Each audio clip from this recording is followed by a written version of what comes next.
to the 6th annual Study Abroad presentations. We will have estimated costs posted on the wiki by Monday, October the 29th. I'll send you an email with all of these reminders. We will have the lottery on Thursday, November 1st. And then we will announce those findings we'll announce the lottery on Thursday, November 8th. Then you can go home for Thanksgiving, beg your parents for money, get a part-time job real quick that pays really good. Don't sell drugs. And then we will announce, we've already announced on May 8th, and then by December 1st we'll require a $500 good faith deposit. So, oh yes, and I have to make this announcement as well. By now, I hope it's all filtered down from previous study abroad students that this is indeed study abroad with emphasis on study. You are not to think of these programs as opportunities to sightsee or fulfill your lifelong desire to visit whatever city or country you're going to, because you're there to do work. So we suggest that you arrive early if you want to do some sightseeing, or stay late if you want to do some sightseeing. I encourage you to stay all summer if you can do it. Your backs are good, your stomachs are strong, so you can probably backpack through Europe or do it on the cheap. Europe is actually not so expensive once you're over there. The euro looks good. That is, it looks good for us, it's bad for the Europeans. But the exchange rate so far is very good. Is the peso? What is the currency? The Chile peso looks very good. The South Korean wine looks fabulous. All right. So, I must remind you also that while you are on study abroad, you are under the absolute control of your faculty. Absolute. They have the power to send you home if they don't think you're working, or if you cause trouble, if you're picked up on the street for drunken revelry, before your hangover is cured, you're on a plane back home. So, what happens before study abroad and after study abroad is not our responsibility, but we are parentes en locos, which means not crazy parents, but we are parents instead. So we will treat you just like we treat our own children, with tough love. So, in the meantime, you will see amazing stuff you've never seen before. You will be led by some of the best faculty we have here in the College of Architecture, who are there to teach you about the culture and the architecture of the host city. So, regardless of the tough love policy, you will have not only a good time, but a very fulfilling educational experience. Right, so yes, this is the Chile presentation for Study Abroad in Valparaiso, and it's going to be led this year by Professor Javier Gomez and myself, Victoria McReynolds. Javier brings the expertise of the language. I was down there previously running a studio, and then have been down to the country multiple times. So, Chile.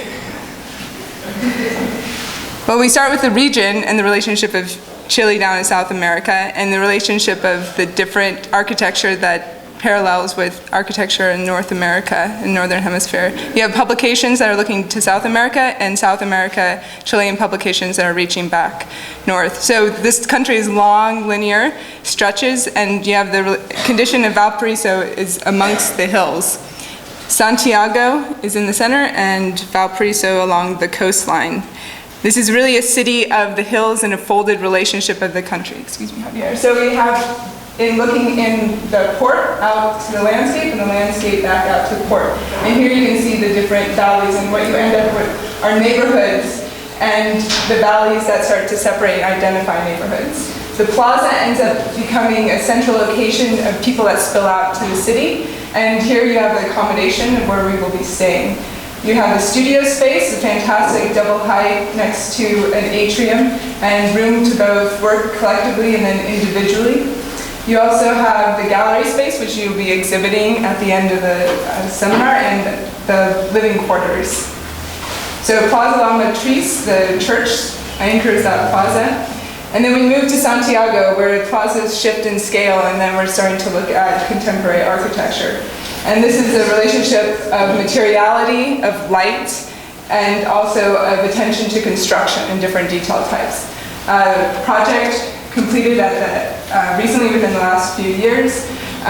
Similarly, the computer museum, or computer office space, and then even their distribution centers are elegantly completed, where there's attention to exterior lighting relationship, filigree, and then material relates back to a copper treatment that was previously filtered and now treated as a texture. So materiality is a strong strength of a lot of Chilean architects, and the way that they introduce form and circulation into that contemporary architecture. We'll be visiting a lot of buildings around in Santiago. That's part of the extended study tour. And what we have here is the Siamese Towers, a university building with facade treatment and then interior corridor with different study lecture spaces. So their institutional projects are much more sophisticated in terms of relationship with exterior to interior. And then Ciudad Abierta is a exceptional avant-garde school just north of Valparaiso, which we'll also be visiting. And then of course you get to different food types, and the whole range. Chile is known well for the fruits and vegetables as well as meats that come in from Argentina. Seafood is an exception next to the ports. And then we have the culture continuing back to the culture of the street and the way that light also moves through this folded city. So where Lubbock is very extremely flat, Valparaiso is a relationship of folds and verticality. And architecture negotiates this verticality. So intersections become nooks and corners, and what you discover around the corner is a big part of that city. Well, we have also 1 week trip to Buenos Aires in Argentina, so we're going to explore a little bit of tango in La Boca and learn about Jorge Luis Borges or the tango masters over there, or Clorindo Testa, who was kind of one of the top architects, as well as contemporary architects as BAK, I'm sorry. Puerto Madero with Cesar Pelli development as well. And so what you see the 3 cities, essentially Valparaiso, we'll be spending an extended amount of time in Santiago, and then Argentina, Buenos Aires as the 3rd section of looking out South America.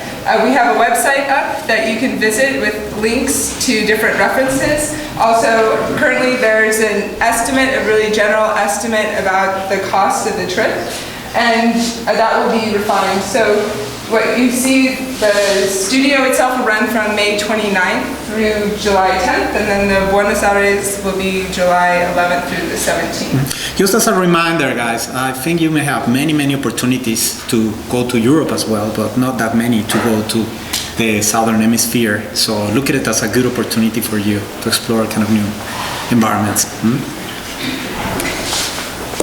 If you're interested, we're planning to have a follow-up meeting as well Thursday from noon to 1, and which can either help elaborate in an extended amount of time the different sites that we'll be visiting and the different ways in which we'll be exploring the vertical city of Valparaiso.